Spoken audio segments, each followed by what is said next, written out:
আসসালামু আলাইকুম। আপনারা কেমন আছেন? আশা করি ভালো আছেন। জি আলহামদুলিল্লাহ, আমিও ভালো আছি আপনাদের দোয়া। তো আমি একটা অফার নিয়ে আসছি। আজকের ভিডিওতে আমি একটা অফার দিচ্ছি। সেটা হলো, আমার একজন মডেলিং হিসাবে শিল্পী লাগবে।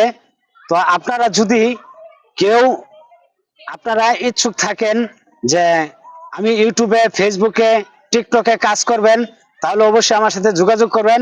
আমি স্ক্রিনের নাম্বারটা দিয়ে দিচ্ছি। আপনারা সকলেই এই নাম্বারে যোগাযোগ করবেন। যদি আপনাদের নিজ থেকে, যদি আপনার ইচ্ছুক থাকেন যে আমি কাজ করব, তাহলে অবশ্যই আমার সাথে যোগাযোগ করবেন। আর নাম্বারটা হলো 01714272580। আপনারা সকলেই যোগাযোগ করবেন। আমি হলাম বাগের বাজার। তো ওইখানে বাগের বাজার আমি থাকি। আর আমার সবসময় ভিডিওগুলি, বেশিরভাগ ভিডিওগুলি আমার সাভারে পার্কের হয়। এইখানে প্রতি সপ্তাহে আমি আসি, সমস্যা নেই। আপনারা যে কেউ যোগাযোগ করতে পারবেন। খুদা হাফেজ।